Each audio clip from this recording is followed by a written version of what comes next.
चलिए स्टार्ट करते हैं। आज बहुत ही मेन इम्पोर्टेंट पॉइंट्स लेके आए हैं। चलिए क्रिस्टल बेल थ्योरी को स्टडी करते हैं। पहले हम इसी चैनल के माध्यम से वीबीटी का स्टडी किए थे, उसका लिमिटेशन भी स्टडी किए थे, इसी चैनल में अपलोड भी किया हुआ था। उसके बाद नेक्स्ट देखते हैं 2017 में रांची यूनिवर्सिटी में पूछा गया था कि क्रिस्टल बेल थ्योरी क्या है। तो चलिए उसको समझते हैं क्रिस्टल बेल थ्योरी क्या है। तो जो उसका कुछ डिफाइन किया गया है तो उसको देखते हैं अच्छा से। देख, correction required in valence bond theory in provided by crystal field theory. मतलब क्या है, मतलब जो भी वैलेंस बॉन्ड थ्योरी में कुछ करेक्शन करना पड़ा और उसी करेक्शन को अच्छा से एक्सप्लेन किया था कौन, crystal theory. This theory was propose by ब्रेथी। और ये जो थ्योरी क्रिस्टल पर थ्योरी का जो प्रपोज किया था कौन, ब्रेथी नामक साइंटिस्ट ने इसका प्रपोज किया था। This theory is purely based on the electrostatics. जो थ्योरी है ये क्या है, इलेक्ट्रोस्टैटिक अप्रोच लिया गया है। उसके बाद जो है इन which nature of bondings between central metal ions and ligand is purely ionic। और जो है इसके बीच में जो भी बॉन्ड बनता है प्योरली आयनिक बॉन्ड का फॉर्मेशन होता है। किसमें, ये crystal field theory purely ionic bond का फॉर्मेशन होता है वो सेंट्रल मेटल एंड लिगैंड के बीच में। ये क्रिस्टल बेल थ्योरी का कुछ बेसिक्स उसका कॉन्सेप्ट था। उसके बाद हम देखते हैं कि पोस्टुलेटेड जो क्रिस्टल बेल थ्योरी है इसका पोस्टुलेटेड किस किस तरह से इसको समझते हैं। तो चलिए स्टार्ट करते हैं कि इसका पोस्टुलेटेड क्या क्या है। तो पोस्टुलेटेड को समझते हैं। पहला पोस्टुलेटेड जो है दिया है salients of the crystal field theory. जो क्रिस्टल बेल थ्योरी का क्या क्या पोस्टुलेटेड है उसको समझते हैं। तो पहला बताया है कि जो CFT जो crystal field theory assume central metal atom ion and ligand is a point charge. जो भी हम लोग का मेटल्स या आयंस का जो भी चार्ज होगा वो हम लोग का एक पॉइंट चार्ज के रूप में माना गया था। किसको, क्रिस्टल बेल थ्योरी में आयन का चार्ज एंड लिगैंड का चार्ज को क्या माने थे, एक पॉइंट चार्ज माने थे। जिससे central metal atoms positive charge कहा था। उसके बाद लिगैंड का भी, लिगैंड के पास क्या नेगेटिव चार्ज होता है जिसको भी पॉइंट चार्ज कहा गया है। ठीक है, ये पहला पोस्टुलेटेड था। ये बताया क्या बताया, पहला पोस्टुलेटेड जो भी assume central metal ions and ligand as a point charge. Central metal atoms ion को पॉइंट चार्ज माना गया था। कौन, ये पहला पोस्टुलेटेड। दूसरा पोस्टुलेटेड में बताया कि this theory consider the interaction between central metal atoms and ligand to be purely electrostatics. और वही बताया जो भी मेटल्स एंड लिगैंड के बीच में जो भी रिलेशन होगा, जो भी बॉन्ड होगा वो प्योरली इलेक्ट्रोस्टैटिक्स से वो पूरी अप्रोच रहता है, जिसके कारण क्या एक आयोनिक बॉन्ड का फॉर्मेशन होता है। ये दूसरा ही उसका पोस्टुलेटेड था, किसका, क्रिस्टल बेल थ्योरी का। तीसरा पोस्टुलेटेड बताया, तीसरा पोस्टुलेटेड क्या बताया कि हुज कॉम्प्लेक्स फॉर्म, जो हम लोग का कॉम्प्लेक्स फॉर्म होगा is central metal atom surrounding by oppositely charge of ligand.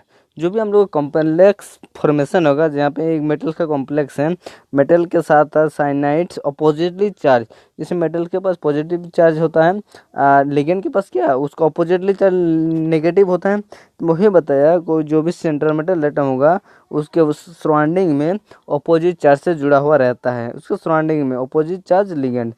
ये हम लोग का पहला, दूसरा और तीसरा पोस्टुलेटेड था का क्रिस्टल बेल थ्योरी का। उसके बाद समझते हैं चौथा में क्या बताया था।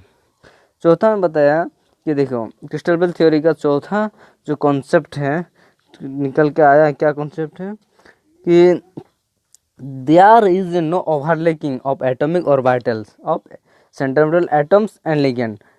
Central metal atom and ligand के बीच में कुछ भी ओवरलैपिंग नहीं होता है, एटॉमिक ओवरलैपिंग नहीं होता है। ये जो थ्योरी बताया जो भी मेटल्स एंड लिगैंड के बीच में कोई भी ओवरलैपिंग का फिनोमिना नहीं होता है। किसमें, इसमें कोई भी ओवरलैपिंग का फिनोमिना नहीं होता। ये चौथा पोस्टुलेटेड था। पांचवा पोस्टुलेटेड क्या है कि टू फॉर्म ए बॉन्ड, जो भी बॉन्ड फॉर्मेशन होगा the ligand molecules must approach जो भी लिगैंड जो भी बॉन्ड फॉर्मेशन होगा, ठीक है, यहाँ पे जो भी हम लोग का बॉन्ड फॉर्मेशन होगा, ठीक है, टू फॉर्म, पांचवा पोस्टुलेट क्या है, to form a bond the ligand molecules must approach toward central metal atom. और जो भी यहाँ पे बॉन्ड फॉर्मेशन होगा वो बॉन्ड फॉर्मेशन कैसा होगा, जैसे सेंट्रल मेटल एटम्स की तरह से उसका बॉन्ड फॉर्मेशन लिगेंड से सेंट्रल मेटल एटम की ओर उसका बॉन्ड फॉर्मेशन होता है। जैसे ये लिखा गया है, यहाँ दिखा गया, ये हम लोग का कोई भी लिगेंड है, लिगेंड से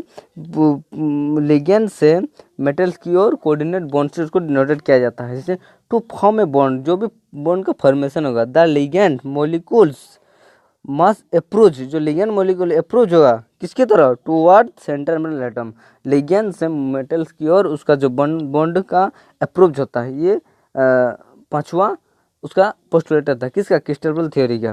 उसके बाद समझते हैं कि छठवा, 6 में उसका जो बहुत बहुत इम्पोर्टेंस दिया गया है, बहुत इम्पोर्टेंस दिया गया है छठवा पोस्टुलेटेड में।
उसके बाद देखते हैं, ये पांचवा पॉइंट का एक्सप्लेन किया था। पांचवा पॉइंट में क्या बताया, जो भी लिगेंड होता है, जो भी लिगेंड होता है वो सेंट्रल मेटल एटम की ओर अप्रोच करता है, क्योंकि लिगेंड के पास क्या होता है, लिगेंड के पास एक फील्ड ऑर्बिटल्स होता है, और मेटल्स के पास एक वैकेंट ऑर्बिटल होता है। और फील्ड ऑर्बिटल्स क्या करता है, वैकेंट ऑर्बिटल इलेक्ट्रॉन जो लोन पेयर को ट्रांसफ़र कर देता है। इसलिए जो अप्रोच होता है लिगेंड से मेटल की ओर अप्रोच होता है। ये हम लोग का